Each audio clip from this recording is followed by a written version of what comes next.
Président Augustin Senghor, vous êtes là à quelques heures de la cérémonie des CAF Awards édition 2022.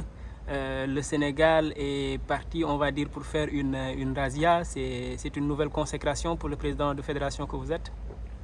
Écoutez, comme vous dites, en attendant qu'on puisse assister à cette cérémonie, je pense qu'on peut être confiant dans le fait qu'effectivement beaucoup de prix qui seront décernés aujourd'hui seront pour nos Lions et particulièrement pour notre équipe nationale, notre coach, parce que je pense que c'est juste le résultat des efforts qui ont été consentis par tous ces acteurs du football sénégalais.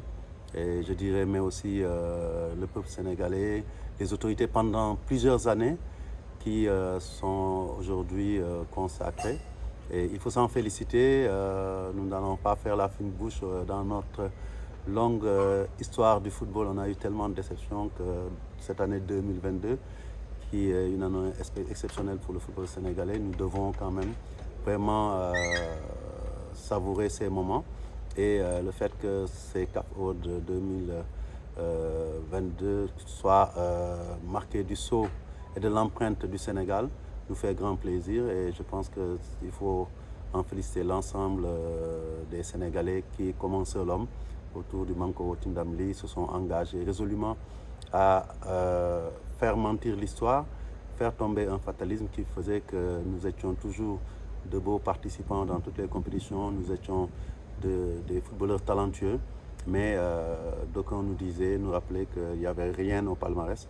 Et sur cette année 2022, je pense que si ça continue comme ça, nous aurons en tout cas comblé un gap et écarté un fatalisme qui nous poursuivait depuis si longtemps. Et vous l'avez si bien dit, l'année a démarré sur les chapeaux de roue avec un sacre au Cameroun. 6 mois plus tard, il y a les CAF Awards au Maroc. Et en fin d'année, il y a cette Coupe du Monde qui nous attend. On peut penser que tout est parti pour que cette Coupe du Monde soit également tout aussi historique. Écoutez, désormais, je pense qu'on doit dire qu'il y aura toujours un avant 6 février 2002 et un après. Et comme on l'a dit, pendant très longtemps, on a couru vers ce succès qui nous fuyait. Maintenant que ça a commencé, il s'agit de se remettre en question, d'être humble, d'être aussi toujours plus ambitieux. On a du retard à combler en termes de trophées. Et surtout, je pense qu'il faut le dire, le monde nous a plus ou moins beaucoup plus réussi que le continent. C'est-à-dire, je veux dire qu'on a toujours plus brillé dans nos participations aux compétitions mondiales, qu'elles soient olympiques ou donc de Coupe du Monde. Et je pense qu'on va continuer dans cette voie. Et avec cette génération, elle sait qu'en cette année 2022, après avoir participé à une Coupe du Monde en 2018, c'est l'année de la confirmation et le rêve que nous nourrissons tous, ne nous en cachons pas, c'est être ambitieux, ce n'est pas manquer d'humilité, au contraire, les deux ne sont pas incompatibles et nous pensons qu'aujourd'hui, nous visons rien moins que d'écrire une nouvelle page, non seulement de l'histoire du football sénégalais, mais de l'histoire du football africain, en étant le pays qui peut pousser le bouchon un peu plus loin, c'est-à-dire faire passer à l'Afrique le cap, je dirais ce mur, ce plafond de verre que constituent les quarts de finale. Et si nous arrivions à sortir des groupes, tout deviendrait possible. Nous avons une génération qui arrive à maturité, qui a conscience qu'elle a un rôle à jouer pour porter le football sénégalais, mais aussi le football continental un peu plus loin. Et je pense qu'avec une bonne préparation, nous visons au moins de franchir et de battre le record africain en allant en demi-finale. Les CAF Awards sont également l'occasion pour les autorités du football africain de se retrouver. Il y a ce débat autour de la préparation en septembre et puis le report de la CAN 2023 qui devrait avoir lieu en été en Côte d'Ivoire et qui a été décalé de quelques mois. Aujourd'hui, est-ce que cette fenêtre FIFA de septembre va être justement utilisée pour la préparation des sélections africaines qui sont qualifiées en Coupe du Monde? Écoutez, ce que je peux dire, c'est que le président Patrice Motsepe travaille toujours à mettre dans les meilleures conditions nos équipes représentatives à la Coupe du Monde. Comme il a l'habitude de le dire, maintenant que nous connaissons les équipes qualifiées, elles n'y vont pas seulement au nom de leur pays, mais au nom de toute l'Afrique. Et justement, la CAF a besoin de marquer des points à ce niveau-là, c'est-à-dire qu'on ait plus d'équipes qui passent le premier tour, qu'on ait aussi, pourquoi pas, quelques équipes, une ou deux équipes qui puissent arriver au quart de finale, voire aux demi-finales. Et donc, avec le comité, ils sont en train de prendre les dispositions, je pense, pour arriver à faciliter cette préparation.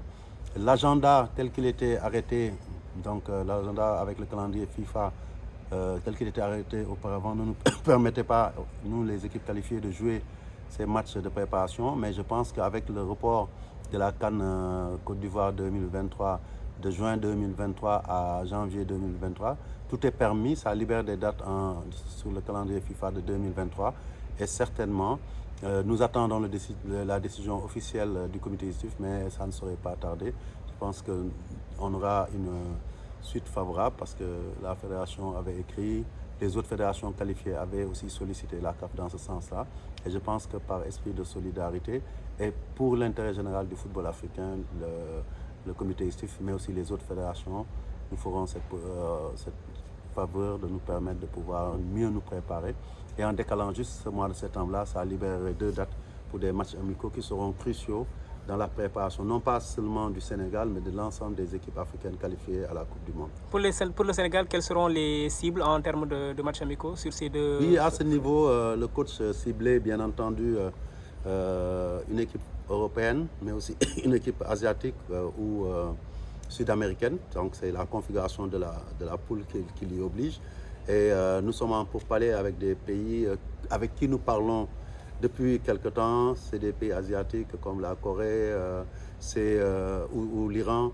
C'est aussi des pays sud-américains, Costa Rica et d'autres avec qui nous sommes en train de discuter, mais il n'y a encore rien de concret. Nous travaillons directement avec certaines fédérations, mais nous travaillons aussi avec nos agents. De grands noms du football?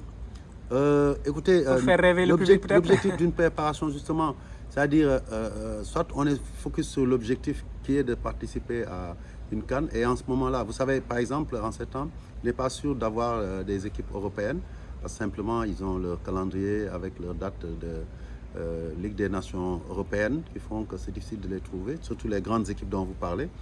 Et je pense même, je soupçonne même certains peut-être d'avoir peur de se confronter à certaines grandes équipes africaines. Donc après, ce qui est important, c'est de profiler les équipes. La France, par exemple, n'a pas cherché forcément à jouer de grands noms comme le Brésil ou l'Argentine. Ils ont joué la dernière fois avec des équipes comme le Cameroun et d'autres équipes de moindre envergure, etc. L'essentiel, c'est de profiler les équipes par rapport à nos adversaires. Et je pense que les grandes équipes, ce sera bien, j'ai pas peur d'un Sénégal-France en quart de finale de Coupe du Monde ou d'un Sénégal-Brésil, Sénégal-Argentine en demi-finale, pourquoi pas. Je me permets de rêver. Mais les jouer en amical, si c'est possible, c'est bien. Mais si c'est pas possible, c'est de trouver le bon adversaire qui nous permettra à notre staff technique, à notre coach, de répéter ses gammes et aux joueurs de se préparer en perspective des matchs qu'ils vont jouer en Coupe du Monde. Parfait.